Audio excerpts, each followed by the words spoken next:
The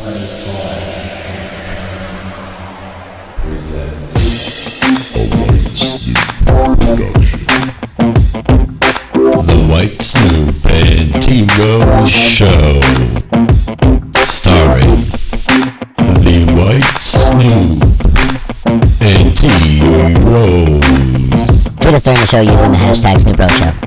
The White Snoop and T-Rose Show. And welcome back, folks. This is the White Snoop and T-Rose Show. Of course, like every episode, I'm the White Snoop. This is T-Rose over here. The names don't change, but the topics do. I don't know. Of course, the NBA playoffs going on. I'm sure it goes without saying that that's what we're talking about today, for the most part. Really? You sure about that? I mean, yeah, I figure, why not? I mean, makes the most sense, really. We are going to touch on all of the awards that were handed out. We're going to talk about some coaching situations and, of course, a major I guess you call him a superstar that could be on the move, within the next year. But first, we got to talk about the second round of the playoffs. We'll start in the East. The Indiana Pacers, on certain nights, looked like they remembered how to play basketball as they put the Wizards down. What? I mean, they were perfect, but they did win in 6. They beat the Wizards in 6 games. They gave up 2. I think the worst game for the Pacers was, without a doubt, the clincher. They could have clinched it in 5, and that game was hard to watch. I mean, to be honest with you. But overall, I mean, for the most part, they, in the wins, they played well. That was it. Game 1 wasn't too bad, but that game 5 loss, man, they looked terrible again. I don't like the inconsistency. But let's talk about the Wizards. The Wizards, they are going to be a force in the future in the NBA. If you think about it, Bradley Beal and John Wall are only going to get better. I hope they keep Marcin Gortat because I think he's the perfect fit at the center position for them. They have some nice veterans, hopefully. His name escapes me. Who's the rookie that they drafted? Hopefully he turns into something. Oh, Otto Porter? Yeah, Otto Porter. Hopefully they get somebody decent in the draft. I mean, they don't have a great draft pick, but, in the league teams. But, maybe they can get another role player going forward. I don't know if you have any thoughts of the Wizards' future now that John Wall showed up. The future's great. And obviously, the difference in the series to me, watching the games was the inexperience. I mean, they basically gave, was it Game 4? Yeah. They basically gave Game 4 away. I mean, they had two double-digit leads, didn't they? Yeah. So, and then you can just tell the inexperience. They started taking bad shots. And I think one game, like Al Harrington, I forgot he was even still in the league. Yeah. Him and Drew Gooden. Yeah, Drew. Wow, Drew Gooden. Yeah. Didn't think he was going to get a shout out. I don't know. Wow, Drew Gooden mentioned. Future's bright. They got to bring back Gortat. I think Ariz is a free agent as well. Yeah. Ariz, I think it's at the right price. You got to look at Gortat's an important piece going forward. But, Trevor Ariza, he was just, a veteran. I mean, he did some good things for them, but it's like, there's a possibility you can get a younger, cheaper replacement that can be there longer. They do have some other veterans. I mean, you want to keep some on the roster. So, it'll be interesting to see what they do going forward, as they try to build. Obviously this is only the beginning for them. So, like I said, they had a nice little future. And a team that has the opposite of a future, Brooklyn Nets. They lost to the Heat in 5. Oof. They look. I mean, the Heat came out on a mission in that series. I figured they would win. After they lost the only thing I didn't like is after they lost his first 2 games, everybody started talking about a sweep. It's like Miami just won at home. Yeah. It's like let's calm down. I actually guaranteed that Game 3 win. Because you saw it coming. I mean, Paul Pierce and Kevin Garnett were going to lead that team into at least pulling a game off. I figured they would at least try to take 2, but you knew they weren't going to allow a sweep by the Miami Heat. But yeah, Kevin Garnett, I mean, I said it about him in the first round. He doesn't look like the Kevin Garnett that we're used to. I mean, he only has one more year in his contract. It wouldn't surprise me if he retired this summer. If he doesn't retire this summer, I think you can pretty much guarantee it for next summer. He turned 38 today, by the way. So happy birthday to KG. I don't see Paul. I don't see Pierce. I see Paul Pierce leaving. He's a free agent. Yeah, we can talk about where he might go later. I mean, really quickly, I don't think the Paul Pierce thing's a big deal. Paul Pierce, the only reason why he stays, I think he would only sign a 1-year deal because KG's still there. Yeah. And obviously they have some pieces that they can go into the playoffs. It's not like they're going to be a crappy team, But I think otherwise he either wants to do that final run with the Celtics, he's going to go back home, or he's going to go join Doc Rivers in his hometown of LA and play for the Clippers. I mean, I think those are pretty much Pierce's options. So, they're going to have Brook Lopez back next year, though. Yeah, for how long, though? No, I'm not even trying to be funny, but it's just, I don't know, those... Yeah, he's had some problems, man. And when we've seen centers with knees and feet. He's got that Yao Ming, the thing that Yao Ming had. Big Z had it. Big Z had it. Yeah, Big Z had it. And he hung out for dear life after. He was never the same. No. Darren Williams doesn't look the same to me. He doesn't look right out there. And then I know you're not a fan, but Joe Johnson did look good in the playoffs for the most part. He made a great play in Game 5, though, dribbling into like a triple team. I don't know what he was doing. He's trying to do something. I meant to text you to break your balls when that happened, but I was just laughing so hard I forgot. Overall, his playoff performance this offseason wasn't bad. Yeah, no, it's great, but unfortunately, we're looking at a team potentially next year where he's going to be like their guy, and I don't like that. Yeah, it'll be interesting to see what the Nets look like next year. Yeah. Hey, at least we know Prokhor's willing to spend almost $200 million this year. See if he beats that next year. Yeah. Well, I don't know. It's hard to figure out the Nets. I don't know. In Miami cruised the conference finals. Yeah. So, of course, now we have what we expected, from the beginning of the season, matchup between Miami and Indiana. I think pretty much everybody predicted that to happen. Indiana, of course, its own court. We're filming this after Game 1. Of course, we know one Game 1. I still don't see Miami losing this series to Indiana, because watching Indiana, even in the Wizards series, they look better than they did against. The Hawks almost beat them. Let's not forget about that, though. And they probably should have, because then they gave away a game too. A game? Well, no, the Hawks did. Yeah, a game. Well, no, weren't the Hawks up 3-2, and they could have clinched it, and they had a lead, and that's what I mean. They gave away, the Hawks could have sent them home in 6, and they gave the game away. Yeah, but there was another game that the Pacers won. The Hawks could have won too. No. Oh, well, they could have won in 5. I just remember Game 6. They may have had a double-digit lead too, and they just fell apart. So the Hawks were right there. Yeah. The Pacers played a little better against the Wizards. It still took 6 games to beat the Wizards, and the Wizards weren't out of it in those games. They should have won. They should have won Game 5, and they probably should have won Game 2. Yeah. But whatever. That's all done, over with. So the Pacers just don't look good. They're not consistent. The mistakes that they're making, Miami will learn to capitalize on it. I think Coach Spo, as I've said numerous times in the show, is an underrated coach. They're going to come back in Game 2, ready to play some Heat basketball. They shot the lights out yesterday.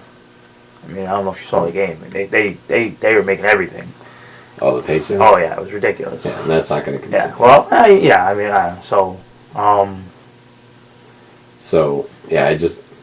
I still think the Heat can win it.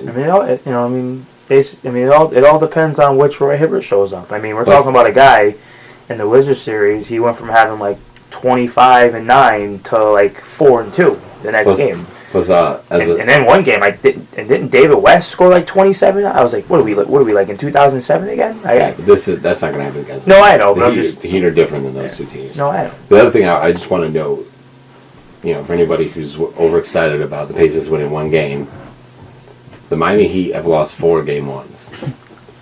And of those 4 series where they lost game 1, they won every series. And 3 of them, they won in 4-1. I mean, the Bulls, 2012, they beat the Bulls in the conference finals, and then the Thunder in the NBA finals. Both losing game 1, then 4 straight. Then they did it to the Bulls again last year in the conference semifinals. Then winning the next 4 straight. The Spurs were the only team to beat them again. Because in the NBA finals, Spurs won game 1. Yeah. And then they lost in 7. So if you're counting out the Heat because they lost game 1, don't. Please don't. No, obviously. That goes up. I still got the Miami Heat to win this series.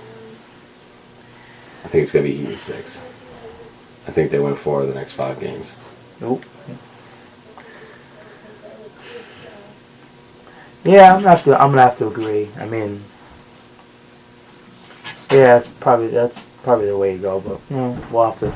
I'll give the Pacers one more good game. Probably game 5 back in Indiana. All right. Although they haven't been impressive at home, so maybe it'll be one of the ones in Miami. Yeah, possibly. It's not like the Miami crowd is going to change anything. Right now, so we go on to the West now. Yeah. First we had the Spurs. They did a what?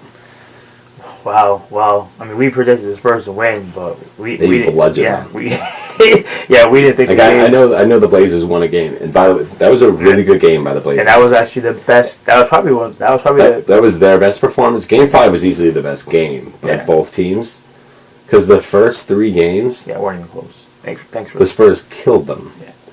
And even when the Blazers won. Did you see the final stat in the series? And we touched on this in our last show. The Spurs bench outscored their bench. I think it was like 240 to like 60. And didn't we talk about that? Yeah, that's what I said. So that pretty much tells it all right there. I mean, those might not be the exact numbers, but it's just kind of like probably the reason why the Spurs, even when they lost Game 4, in every game they won the second quarter, which is when a lot of bench players play a lot of minutes, and that's probably why the Spurs bench comes in and they would kill them. Yeah. First quarters weren't that bad, depending on the game, but yeah, second quarter. But in the game they won, Lillard, that was probably the best game that Lillard had of the entire series. Yeah. The game that they won, because he wasn't good in any of the other. There's a couple of guys that their best game this year was in that game. So not really much to talk about in that series. I forgot to look at Game 5, but even in Game 4, obviously Game 4 the Blazers won, but in the first 3 games and even Game 4, and I wish I looked at Game 5. I meant to. The Blazers actually won the second half, probably because the first 3 games the Spurs just probably went on cruise control. It wasn't, because they were already up by 20 by halftime in the first 3. 15-20 or whatever it was, because they killed them in the second quarter. And it's like they put on cruise control to just hold it. It was just hold them. Yeah, they looked. You can see how weak the bench was in Portland. Yeah, we touched on it. Yeah, I mean we knew it, but we saw it. And I think Mo Williams, he had his magician hat on, because I don't even remember. Well, he got hurt. Oh, that was forget. Oh, okay. The funny thing is Mo Williams, who's their best bench player, couldn't even play in the only game that their bench decided to show up a little bit. Yeah, I don't even think there's anything. Can we talk about the Clippers now? Well, I just want to say the Blazers could have an interesting going forward. They have to do some work to build that bench. They have a nice starting 5, but they have to ride them so much that it wears them down. So, and I believe Aldridge is a free agent. Somebody else is, but I don't think he's going anywhere. Yeah. Even though they got a nice little squad. Even though there's all the banter about him possibly asking for a trade at the beginning of the season and all that, I think that was before they realized how good this team was. I think that's going to be on the. They just need a bench. That's really all they need. Their starting 5 is nice. All right, let's talk about the Clippers now. Talk about the Clippers. Clippers and Thunder. The Thunder was the team that beat them. Yeah, I think we need to talk about the Clippers though. Well, let's talk about the series. This was a good series. It was. The funny thing is that there was blown leads by both sides. Good Lord. I mean, the Thunder. 3, 4, and 5 were all blown leads. The Thunder had didn't the Thunder have like a 20 22, I think. Oh, God. But then the next game, the Clippers blew it. Oh, man. And then the Clippers blew it again in Game 5. I don't think Chris Paul slept. I don't think he slept at all. Yeesh. You know. Or no, it was 4. Yeah, 4, 5, and 6. There wasn't a blown lead in Game 3. It was Game 4, right? Yes, I think it was Game 4. And then, Clippers won Game 4. And then 5 and 6. And 5 and 6, the Clippers blew leads in both of those games. It was funny. I was watching Game 6, and I had somebody with me that they don't watch basketball. They weren't really paying attention. The TV was on basketball for me, and I look up at the screen. It's like the second quarter, and the Clippers are up by like 15. And I turned to her and I said, you know, it's really funny. I was like, so far in this series, whenever somebody's up by like 15, 20, they lose. and then all of a sudden, you know, the Thunder come back, they win the game and win the series. Game 6 was there's some interesting, you know, the NBA officiating came to light. There was some interesting stuff that went on in that game. It's always good when there's an NBA referee trending on Twitter worldwide. Well, I do also want to clarify too in Game 5, because there's a lot of people are talking about Game 5. I mean, let's be real here. The Clippers blew that game. Yeah, they did.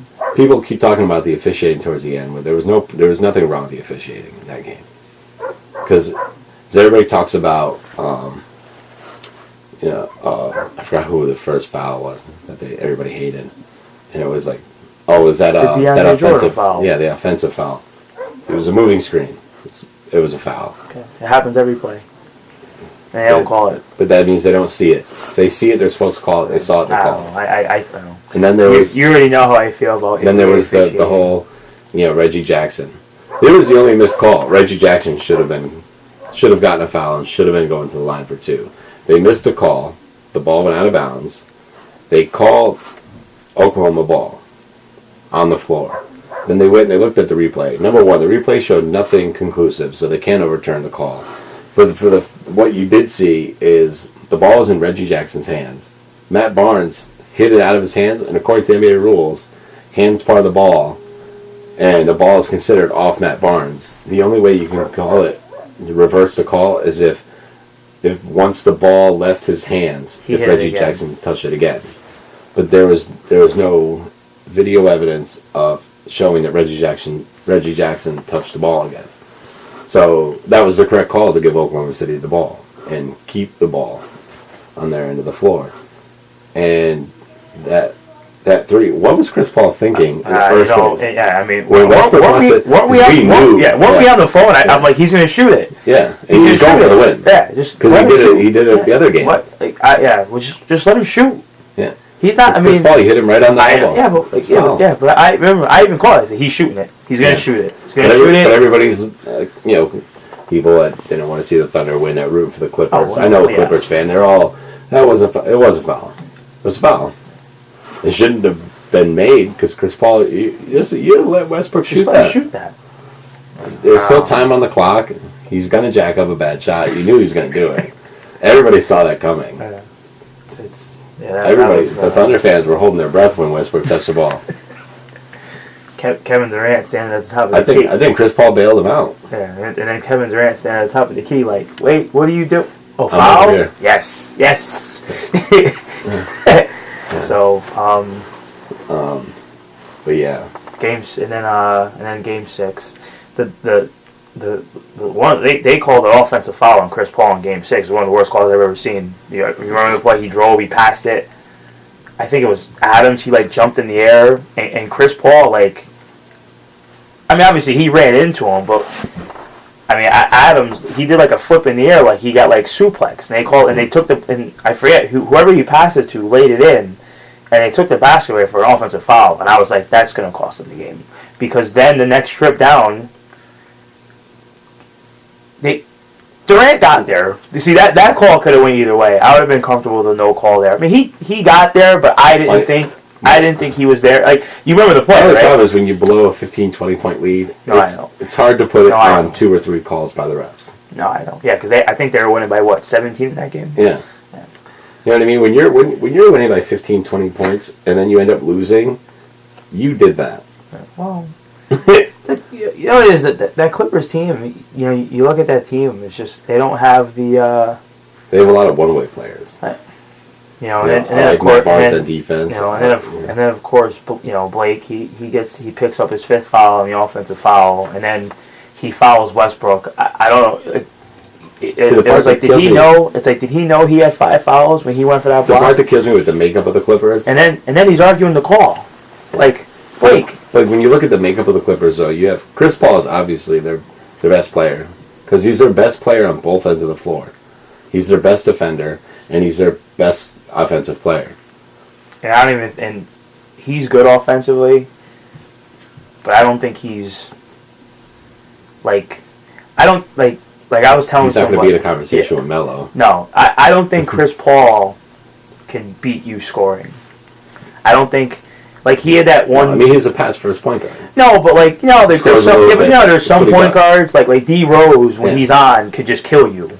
Well, what you know, but he's not. He's usually on more often than off. No, I know, but he could just kill you scoring the ball. Can kill you when they're on. No, I think Derrick Rose is on. Yeah, but like Chris Paul can't destroy you the way a Derrick Rose can offensively. Unless he hits 8 threes. Yeah, that's not going to happen every game. That's what I mean. So all these, you know, so like, you know, because I know all these people, they're like, oh, you know, Chris Paul, he's got to take over the game, he's got to do this, that. I don't think Chris Paul is that kind of scorer. I don't think he's a prolific enough scorer to say, all right, I'm going to 20.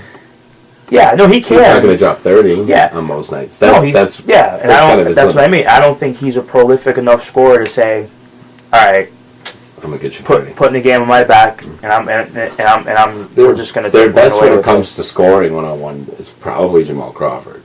And he's because Jamal Crawford can drop 40. And he's when he's on, because there's games when. I mean, that's anybody. Yeah. No, but when you're a shooter, I mean, he's a jump shooter. Yeah. When you're a jump shooter, you're on and off. That's anybody in the NBA, or in the world, for that matter. So that was. But their problem is that with Chris Paul being the best player on both ends, I mean, their second best defender is, you know, Matt Barnes. You know, and he gives you, and I like, you know. But on the offensive end, and he's another one. I'm watching the game. He missed so many open shots in that game because he's not like he's a decent shooter, but he's not great. No, I know, but he used to make. Streaky. He used to. I know, because he used to make those shots. But when he was in Orlando and Phoenix, but he's streaky. He used to never miss. Now it's like, no, that's not true. Now he can't. Been streaky. I don't know. I just remember he was on that Orlando team to the finals. Yeah. He used to when he was wide open. Yeah. He used to make it. Now it's like, jeez. He's always been streaky though. Jared Dudley, I was all excited. I've always been a Jared Dudley guy. He did nothing all year. Nothing. And then Danny Granger goes there, and he was out there in garbage time. So how smart of a move was that? Maybe the Pacers knew something that we didn't know. All you Pacer fanatics that are out there screaming about that trade, they obviously knew something because he did nothing. Yeah, he didn't do anything. So, but then you have, but back to like the one with play thing, you have JJ Redick, who could shoot the ball. He doesn't really do anything else on the offensive end, and he doesn't play defense. Yeah. Blake Griffin has so much more work to do. People fell in love with this guy because he dunks, and then his shooting percentage goes from 30 to 38%, and he's a great shooter now. I don't know if you guys know this, but that's not good. No, I know. He still has a lot of work to do. Come late in the game, he's not doing anything for you. And people also, they talk about, you know, Blake Griffin. It's like he needs post moves. I hear people try to tell me he has post moves. Sometimes he looks like he throws the ball near the rim and hopes for the best. Like he still has some work to do. He still has a very, very unpolished game, and he has to improve his shot. Yeah. He has to be better at the free throw line, so he's not afraid to get fouled. See, did I tell you we'd be talking about the Clippers? I'm just saying. I'm just saying. I know. Listen, I agree with you. And then DeAndre Jordan's their defensive anchor. Forget it. Yeah, but you can't have him out there because he can't make free throws at all. Oh, he's terrible on the offensive end. So they do is dunk. Yeah. So anyway, he's even more useless than Blake. Yeah. So at least Blake knows how to throw it near the rim. So let's see. The Thunder won. I don't. But now they have a lot of one-way players. I don't like. But now we can, now talking about the Thunder going forward. Well, the Thunder, they're going to be missing a very, very important piece in the next series against the Spurs. And their stretch pretty thin as it is. So that's going to be tough. Serge Ibaka was a calf injury, right? Yeah. And he's out for the remainder. Done for the postseason. So even if somehow by grace of God that they, Kevin Durant and Westbrook go off and they beat the Spurs, he still won't be there for the Heat. yeah.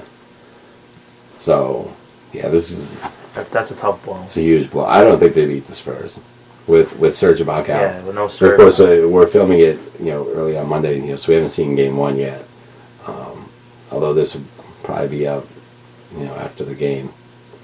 So you guys, by the time you see this, you'll probably see Game 1, so you probably see a little bit of how the matchup works. But I feel like without Serge Ibaka, they're going to lack that interior presence. The rebounding. Rebounding, but also defense. Defense, yeah. That's what it's more. Ibaka's interior presence is only on the defensive end, as we've discussed. Because it's not like he doesn't give you easy baskets, but he does also on the offensive end does help pull the big man out, which they don't have. No, forget that. Because he can't shoot really long, but he can hit a 15-footer. Yeah. No, yeah. And although he's only for the most part he's only going to get you 12, 15 points. He's not. He's had nights where he's dropped 20, but those are few and far between. But he could get you a little bit. And now, I know 15, 20, 15 points or so is not a lot, but they don't have a ton of scoring. Westbrook and Durant already carry a huge load, and now they have to score 12, 15 points more per game without Ibaka there. Because from what I've read, it's looking like Nick Collison is most likely to be the replacement in the starting lineup. But they're probably going to... A lot of people think they're also going to play a lot of small ball, putting KD over at the 4. I don't know. Yeah. Good God. I think they win a couple of games. Kevin Durant, Westbrook. I can see the Spurs winning in 6 games. That's why I got Spurs in 6. Saying, I think KD and Westbrook will give them hell, just the two of them. But because Westbrook's athleticism is going to be a lot of fun to guard for the Spurs. And then, KD is just KD, Mr. Reliable. Yeah, I know. But yeah, it's going to be tough. I think the Spurs are going to edge this one out. I think we're going to see a rematch next year, or last year. What did I say next year? That makes sense. Yeah, I think we're going to see a rematch last year, Spurs versus Heat, and I think the Spurs. Oh man, Spurs are going to come ready, man.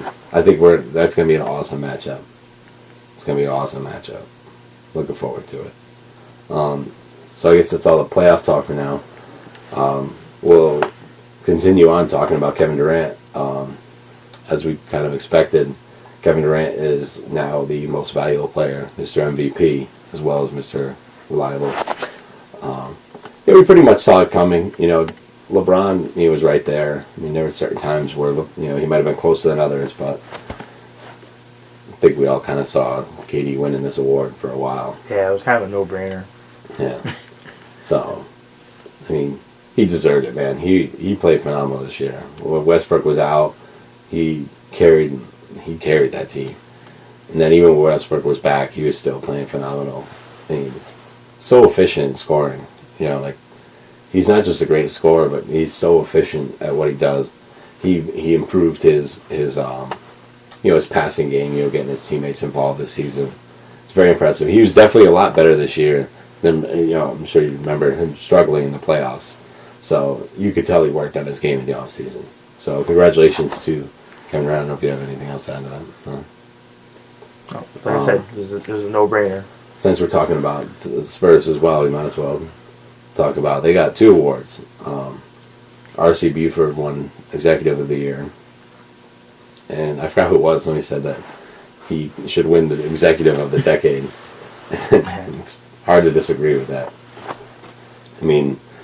This Spurs team, the organization as a whole, they've always done such a great job at finding talent. It's like they find hidden talent in crevices. But yeah, they do a great job, putting a team around, their stars. Best regular season record, the favorites to win the conference finals and to make another run of the NBA finals. And a lot of people, including myself, I don't know how you feel, think that they could win this year. They should have won last year. I think they gave it up with an error. But they were they're the biggest threat to the Miami Heat, easily. So yeah, very deserving. I don't know if you have any other comments. I think it's all pretty much self-sufficient. I mean, it's fucking RC Buford in the Spurs. Yeah, I know. And then, of course, your boy, I know you love, Coach Pop, Coach of the Year. Third time Coach of the Year. No surprise there either, really. I mean, what is there to say? And I think Coach Pop is kind of like one of those guys that's like, nobody'd be mad if he won every year. I mean, maybe every year it might get annoying, but it's like, he hasn't won in a couple of years. Let's give it to Pop again, I mean, there were so many great candidates, we discussed, a couple episodes ago, at the end of the regular season. I mean, Hornacek, Casey, Yeah. But yeah, Coach Pop, man, we always talk about how great he is. Yeah, he's done a phenomenal job. Man, he gets that bench ready. I know he sits the players, but he plays the bench and he gets them prepared and they're ready for the big moments when they need them. And they really do a great job. I mean, if you remember, Tony Parker missed the end of that game-clinching game, and he had his bench stepped up, and they did what they had to do. Yep. What about sixth man of the year? Jamal Crawford. We just talked about he dropped buckets. Yeah. I mean, I know you like Taj, and I wouldn't mind. I would have been. Yeah, I would have went Taj. Yeah, I would have been angry if he won it. But, no, he did get second place. He wasn't that far behind.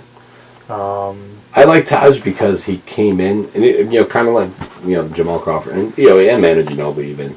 All three of them, they come in off the bench. They play their role, but then they end up finishing games. Yeah. I just like that Taj added to both ends of the floor. I know Jamal is a superior scorer, but he's not really guarding anybody. Taj Gibson, he's done a lot of big things, and his numbers are right there in less minutes. Yeah. But I'm not mad at Jamal Crawford. I mean, he's kind of like the token sixth man. Like when you think of one, Jamal Crawford kind of is it. But yeah, Taj Gibson. Manu Ginobili was third. You can't be mad at that. No. My boy Noah, defensive player of the year. Oh yeah. My boy. I still say, because I don't think these have been released, or at least I haven't seen them. If Joakim Noah is not on All-NBA First Team center, it's a crime. He was phenomenal this year. Yeah. I mean, he... Top 5 in MVP voting, too. Yeah, number 4. Yeah, he had a phenomenal season.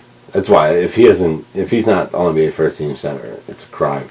I mean, defensive player of the year. I mean, it just shows.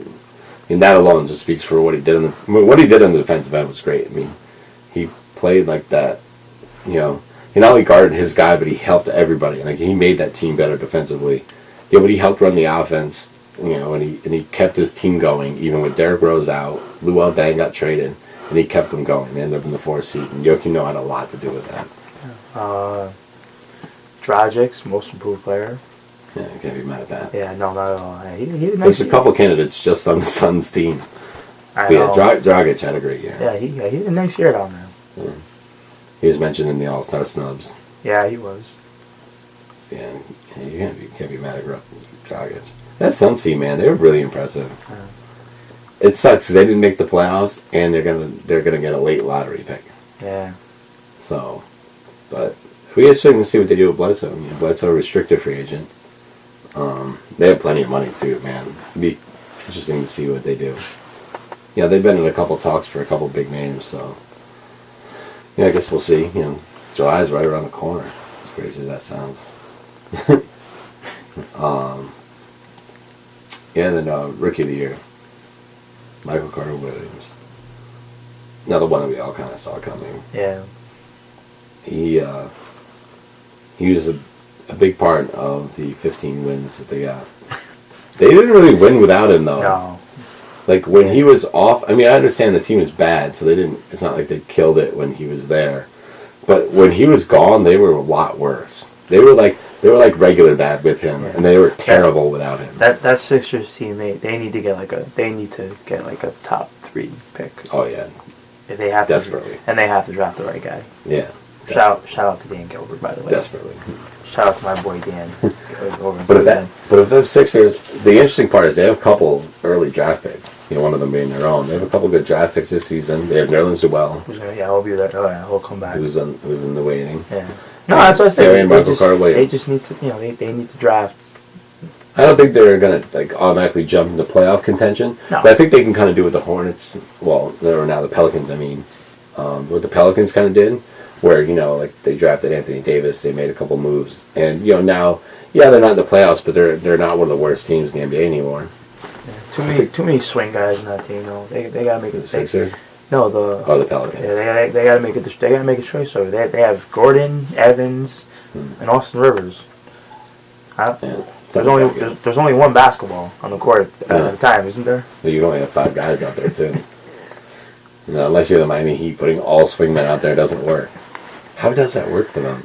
That always blows my mind. This guy LeBron. Yeah. He's alright. He's pretty solid. Yeah. Yeah, it's always like Bosch and then swingmen. I love it. It's like all their guys are 6'6", 6'10" long. That's their whatever. It works, I guess, right? They got 2 banners. Yeah. And 3 conference championships, and they're about to get their 4th conference championship and battle for another banner, so I guess. So, yeah. I think that was all for the awards, right? I didn't miss anybody. I don't think so. Okay. I hope we didn't miss anybody. I feel bad. So you want to talk about? We can talk about. Talk about the coaches. Talk about coaches. Let's talk about your boy Steve Kerr. Steve Kerr snubbed his boy Phil in the Knicks. Yeah. The Knicks lose again. I don't really. Yeah. I'm not even really surprised. I mean, everybody feels like LeBron all over again. Everybody was so surprised. It's like I don't even. To me, it was a no-brainer. It's like the Warriors roster, the Knicks roster. I also heard that Marv Albert said something to him. Yeah, I saw that. Yeah, they had conversations. About the Knicks management, how things work. And it's like okay, now it's a better work environment. Yeah, and they also said, he's got family in California. He wanted to be, his daughters, so whatever, good for Steve Kerr. It's a better family situation. Yeah. My boy Stan Van Gundy. I actually think this is good for the Pistons. I actually think no more Nick jokes. No. I don't know. Why you got a few? No, I was just surprised. Nah, they have. They should have sold Steve Kerr J.R. Smith's truck. Put that in the contract.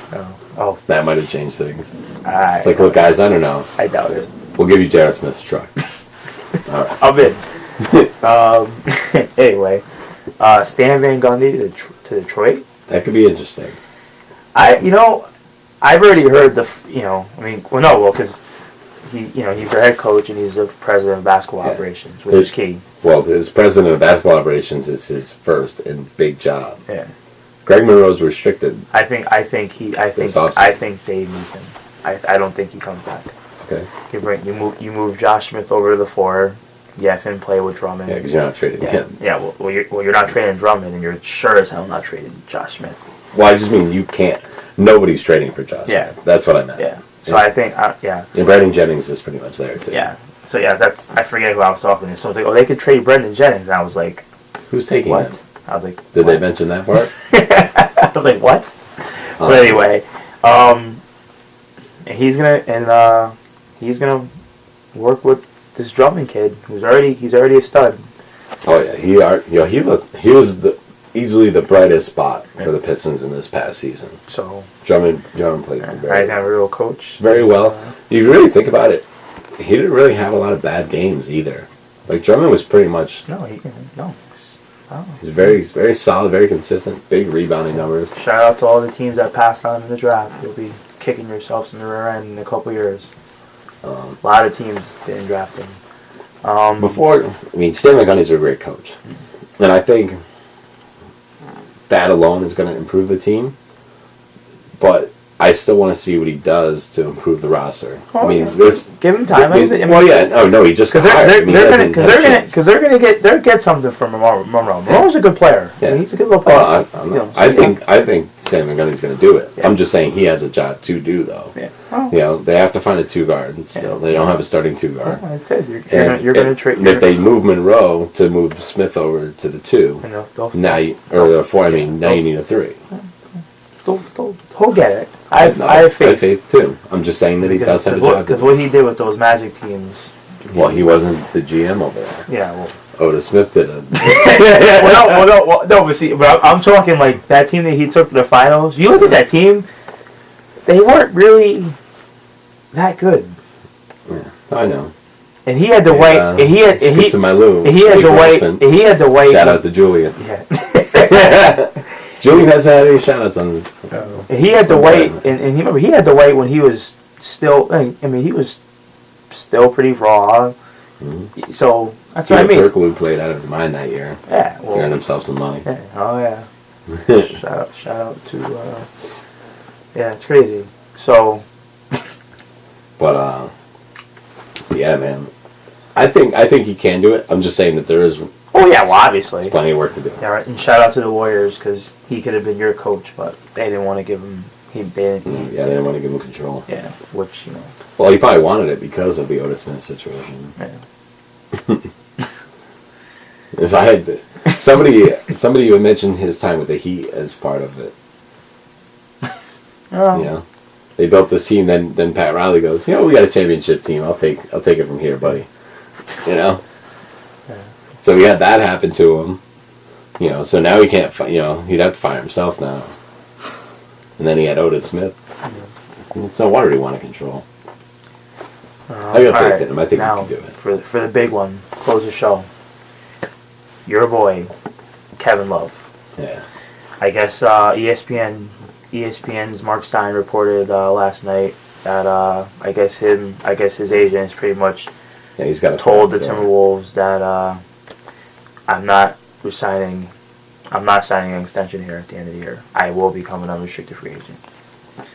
If you're Minnesota, what do you do? I mean, if you're Minnesota, obviously you trade. Yeah. I mean, you gotta get something. You gotta get something. Now, obviously, as time goes on, because you know how this works with these guys when they pull this crap. We'll see. You know how it works. Obviously, within time, the list of teams that he'll re-sign with is gonna come out. Mm-hmm. Now, does he have an option for 1 year? Like, because he has an option, right? Is it for 1 more year? Yes. So I'm sure there'll be the 2 lists. You think he's going to give him the Chris Paul list? He might do the Chris Paul where. You don't think he's going to give him the Dwight Howard or Carmelo treatment? See, I don't know. I can see him like. Dwight Melo had one list. Can we not talk about Dwight? That's what he did. Can we not talk about Dwight? We have to because that's what he did. He did a lot more too. Yeah. So I'm just saying. well, Dwight pretty much gave him one spot. Okay. Good for him. But then he was an idiot and opted in. He gave him one spot and he went to another one. Anyway. But here's the thing though, and this is why we do have to talk about it though, is even though Dwight Howard screwed it up, Kevin Love is still in the same situation. Now, Kevin Love, if he could pick a spot, he could say, I'm going to go to the Lakers. They can sign me straight up. If you want to trade me there early, feel free. But just know that that's where I'm going. Like, regardless, and that pretty much says the other 28 teams will now move out of the way. And that would be one of the worst trades in NBA history. Of course it would, because they have him by the balls. So who the hell was on the Lakers team? Well, the Lakers can give them whoever they want. No, I know, but because this is exactly what Mitch Kupchak can do. He can call up Flip Saunders and go, "Hey, yeah, we're just going to give you this guy, and we'll be nice and give you a draft pick too." No, that's not good enough. All right, yeah, and then we're just going to take him for free in July. Call me when you change your mind, and then hang up the phone. And then all of a sudden the phone's going to call. It's going to be Flip going, "Yeah, so you said, wait, this guy, and a draft pick? Okay, we'll take that." Yeah. And then it's going to, it's going to be one of those situations, or. Melo kind of did the same thing. He's like, he bullied them. He's just what Melo does. He does. He bullies people. He's a bully. He, said, I'm going to New York. Whether he was really going to do it or not, we don't know. Yeah, we'll never know that. Because it worked. Yeah. Or you could be nice and give him the Chris Paul 2 list, the extension of the opt-ins. Yeah. So we'll have to see. We'll have to see how that plays out. I guess today they announced that, as of right now, they said they won't trade him before the draft, which could change. But that doesn't mean they won't trade him on the draft. Well, that could change. He could be a draft day Yeah, trade. that could, and that's the way I see it too. It's a pretty rich draft, some good players. If you're Minnesota, See, the thing is, I feel like because they're gonna have a good pick. Maybe you get 2, and just don't draft 2 point guards this time, and they'll be all right. Well, that's why they were. Listen, let's not. Excuse my French. Let's not bullshit around this. This is why. But this isn't the same. I understand that, but this is why they're where they are. But David Kahn's gone. Whatever. But still, okay. Well, someone needs to go to his house and beat him with a stick because he is why this is happening right now. I get you. And another thing, and I know this is off topic. Not because I'm sure you've heard all the Kyrie nonsense in Cleveland. Yeah. How Dan Gilbert. They had 2 top five, and they butchered them both. Deion Waiters is a head case. Tristan Thompson isn't really doing anything. He was actually his first year. He wasn't bad. I didn't say he's still not bad. He wasn't bad, but he's not really doing the anything. The Anthony Bennett pick destroyed them. That killed him. That killed them. That just destroyed them. He's really bad. That destroyed them. So Deion Waiters plays well on some nights. He's just a head case. Tristan Thompson just. For a number 4 pick? Yeah. No, He's all right. Yeah. He was good his first year, but then they drafted Bennett, who's a 4. They tried him at the 3. It failed miserably, and it's and this is why they're where they are right now. It's just I'm sorry. I'm sorry. This is why LeBron left. I'm so and that's why people try to talk about the LeBron. This is where I was going to get into. It's like someone can we put a copy of that ridiculous letter he put on their website on the screen of this show for this segment? We would have to find it. It's on the internet. Oh, it's out there. Oh heck, you can find it. I'm sure it's on the internet somewhere. Because these teams do it to themselves. It's just hard to feel. It's hard to feel bad for some of these teams. Another team I hope gets like a good draft. I never feel bad for Dan Gilbert. Yeah, that's true. He's on the list of owners I don't feel bad for, along with. James Dolan and Donald. Please, don't. I don't feel bad for him. He's another idiot. Those aides. I'm watching that. When I heard that, I was like, he said what? Wow. I just thought it was crazy. And what else did he say? Well, there's something. I'm like, no, you're right. He only donates his time to all sorts of charity. Why do they keep interviewing this guy? Oh my god! Because people watch. Sometimes I think they interview him because they know that he's up there. He's getting up there in age. He's not all really there, and they just want to know what the hell he's going to say. Yeah. I honestly think that's why they do this shit because you could tell he's just clearly like he. Oh, I'm like. He's an idiot. Yeah. I forget who said it. Someone was like, they're gonna play. They're gonna. They're like that interview is gonna be like a Saturday Night Live skit. But they said it'll be the first time in history that Saturday Night Live just plays like the whole thing and without editing it because that's just how bad it was. It's just like, what is this guy talking about? Yeah. When he had those AIDS, what? I'm like, wait a minute, rewind that part. Rewind that. It's like, what did he say again? And did he say something else like really bad that you and I were laughing at? He said a lot that was bad. I tried to forget it. And they just kept asking him questions too. Him and V. Stivian are both a special kind of I'm like, holy cow. I'm like, man. I mean, I don't even know what to say. I really don't. Yeah, neither do I. I don't even know what to say. What could you say? These owners. Dolan, he's another moron. I'm going to hire Phil. Speaking of owners, though, we have some other news. I don't know if you saw this. To try to revert back to the Pistons. Oh, no. I already know what you're going to say. Isaiah Thomas has purchased a small minority stake in the Pistons. God bless him. Oh, man. Isaiah Thomas is going to be making decisions. Oh. I like how they waited for Samuel Gundy to sign before they announced that. Is Jerome James around? Does he need money? Who else was on that team? He'll give him like an assistant Did coach. he give Jared Jeffries? He full mid-level to him. Who else? There's some doozies too. Oh my God, Isaiah. There's some doozies. Now, Marbury is still balling. Is Isaiah gonna ban him from Pistons games? It's like, look, stay away from our team. I'm sorry. Did you see the list of crazy players that I sent you? That was on the internet? I did. Yeah, that was funny. You saw the Stephon Marbury craziest moment. That was paid to stay away from the team. 22 mil. Just stay away. Can we buy you out? Nope. As soon as I saw that, that's when I sent it to you. Nope. I was like, nope, this one I'm sharing. Can we buy you out, Steph? Nope. I want every fucking dime. And I'm going to all the games, and I'm sitting courtside. Why not? You know, his paycheck. I mean, you think about it. His paycheck per game was more than the ticket. So he must just. That's why he went to all the games.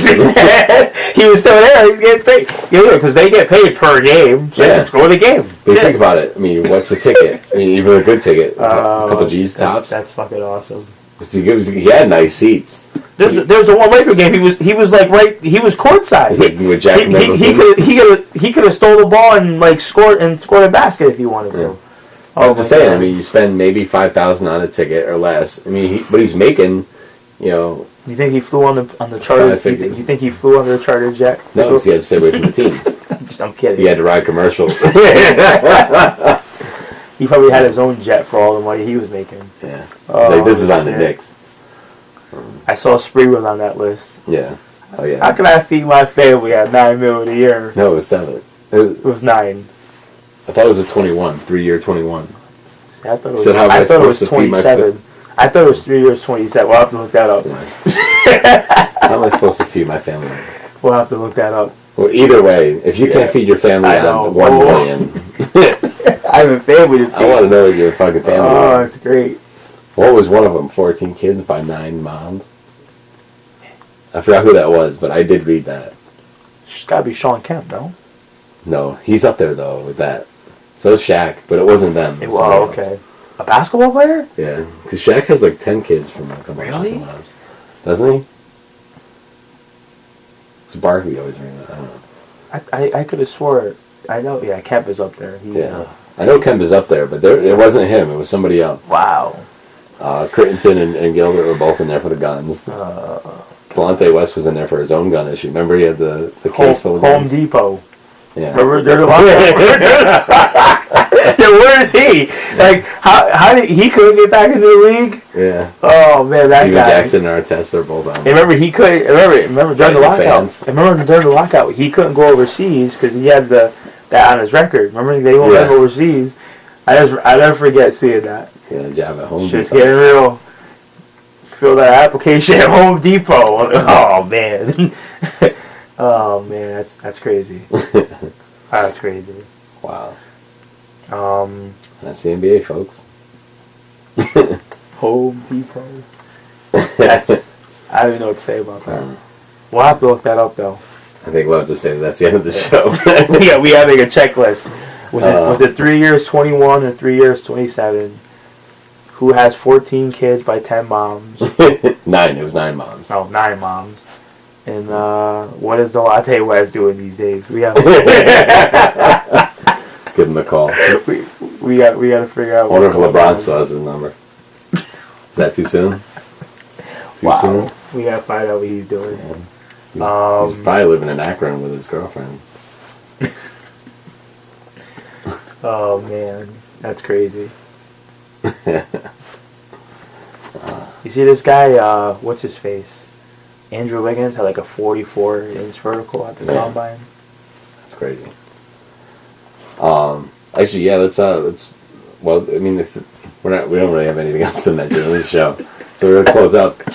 Of course, we're definitely gonna be back after the conference finals to discuss the conference finals and preview the NBA finals.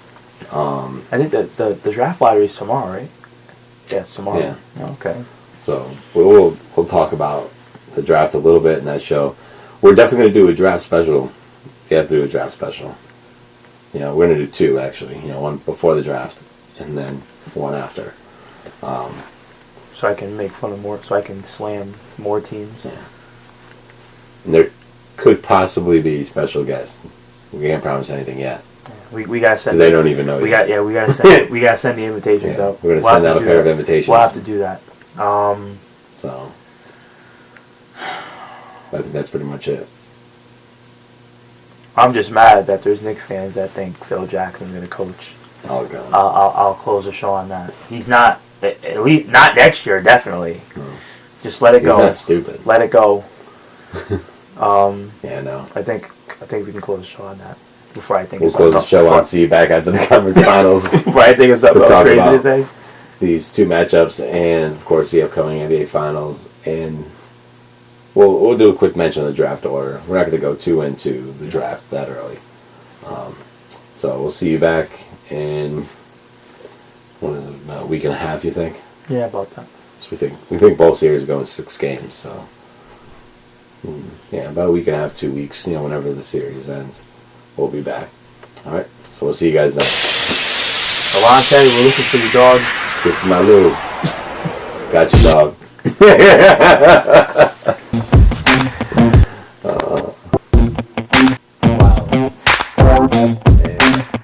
This is the White Snoop presented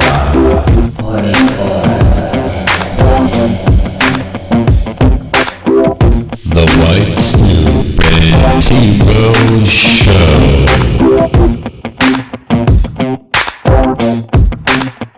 Watch more videos like old episodes on YouTube and subscribe to youtube.com/WhiteSnoop44. Follow and tweet us at 44entertainment, at WhiteSnoop44, at T-Rose_28. Use the hashtag Snoop Show. Like us on Facebook, facebook.com/WhiteSnoop244, facebook.com/TheWhiteSnoop44. Email us at WhiteSnoopProductions@gmail.com.